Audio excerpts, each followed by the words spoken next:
Ayan, parehas kami ng lahi ng pusa na meron sa bahay, no? Yung British short hair.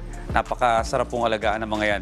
Pero sa puntong ito, mga ka-RSP, ngayon naman ay special na mga singer ang ating makakakwentuhan na talagang walang kupos o walang kakupas-kupas sa pagkanta at patuloy na pinakikinggan ng marami. Kaya naman, good morning at welcome sa Rise and Shine Pilipinas, Miss Josh Garcia at Mr. Nolo Lopez.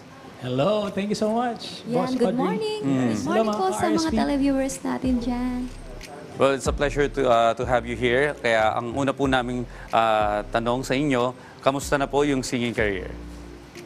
I'm so excited because this is my first collaboration with the hit maker of Ikaw ang Iibigin Ko. Kaya sobrang excited ako. Ako ang sobrang excited kasi talagang natupad yung dream ko na makaduet ka. Si idol coach ang tawag ko rito kay Mr. Nolo Lopez. Yan. Okay, pag-usapan natin yung kantang yan. Ano po yung kwento sa likod ng kantang Hanggang Dulo at paano kayo nag-come up sa ganitong kanta? Oh, yes. Nagsimula lang to nung pandemic. Nagkaroon kami ng online show, magkasama kami. So, nagustuhan ng crowd ng tao yung aming tandem. So, doon lang kami nagka-idea. Actually, siya yung nagsimula eh. Sige nga, paano ba Yes, and nagsimula? syempre, na-inspire ako when the fans liked us. So, sabi ko, Miss Joss, I'm gonna write a song for us. Kailangan yung tipong gusto nang bumitaw pero umaasa pa rin. Okay, gusto ko marinig to, no? So mga ka-RSP, pwede bigyan nyo ng example yung ating mga viewers ngayon. Yes. Sana hanggang dito sa iyong tabi. Sana hanggang dito sa iyong labi. Di ko kayang limutin ka. Di ko kaya na mag-isa. Hindi mo man sinasadyang Iwan akong nagdurusa. Saan nga ba tayo tutungo? Hanggang dito na lang ba tayo? Ang galing! Ayan na, mga ka-RSP. Sample pa lamang po yan, ha? Sample. Kailan ba nila mapapanood ito? Releasing Yeah, yan. that will be Oo. on Friday, no?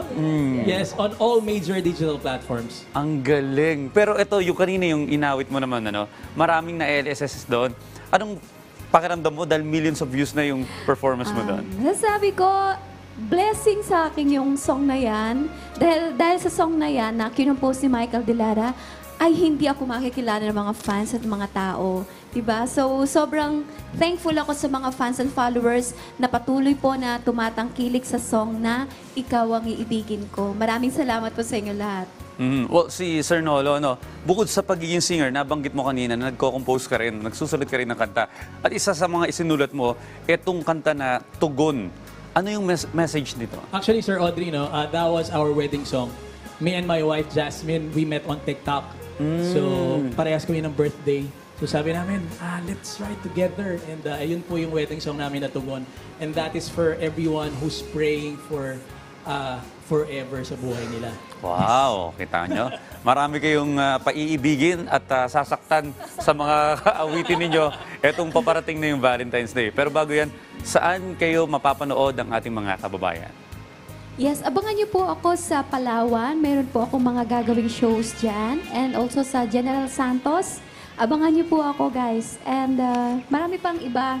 Yes, and siyempre, tomorrow will be our release party on TikTok. So, 11 p.m. sa aming mga pages. And also, on Monday, inibitahan po namin kayo sa Papa Dongs sa Visayas Avenue sa Quezon City. Monday po yan, 7 p.m. Libre lang po ang admission para Thanksgiving sa inyo. Ang lapit lang dito niyo sa PTV. Yes. Maraming salamat po sa pagbibigay ng oras sa amin. Pero kung kanina, ay ipinarinig sa atin ni Miss Josh Garcia ang hit song niya na Ikaw ang Iibigin to sing his original song, Tugon. Let us all welcome Mr. Nolo Lopez.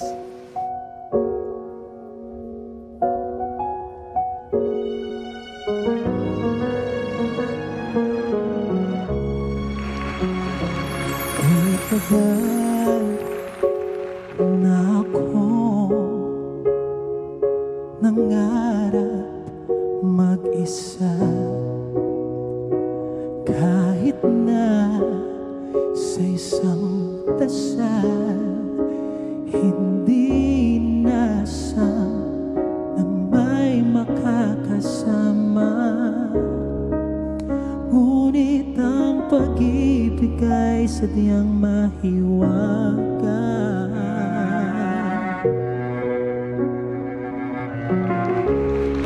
Sa akin ang Diyos pala ay may nilaan.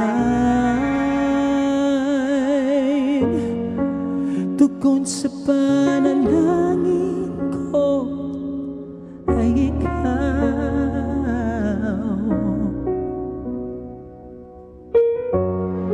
Biyaya ng may kapal ay ikaw.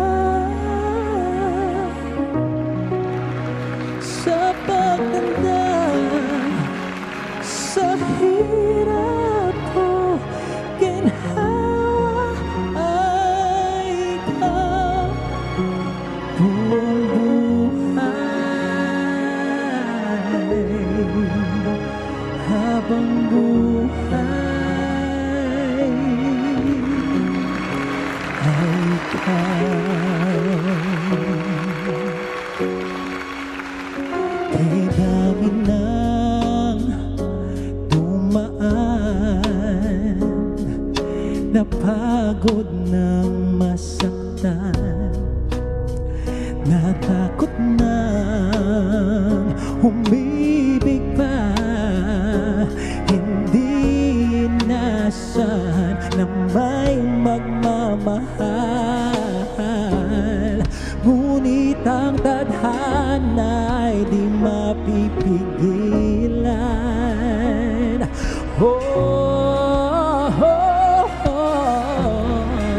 Sa akin ang Diyos pala ay may nilaan.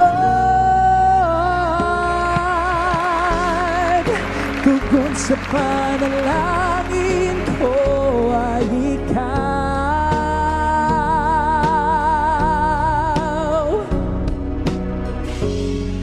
Biyaya ng may kapal ay ikaw.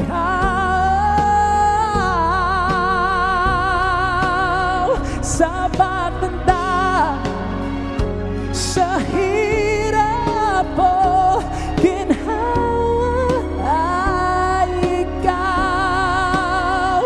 Buong buhay, habang buhay,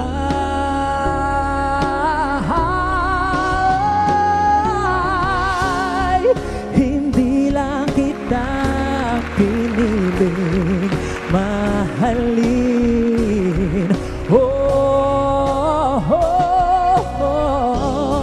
Pinili ka ng Diyos para sa akin.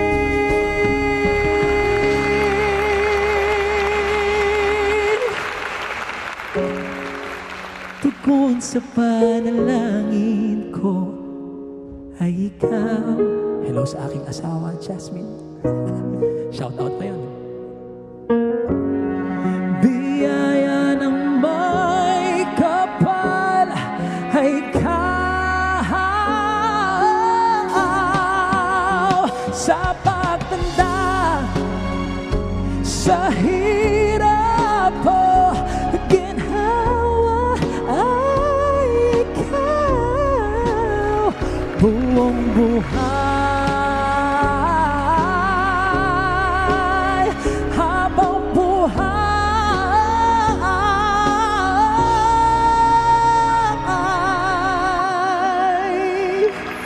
ay ikaw. Maraming salamat mga ka-RSP. God bless po.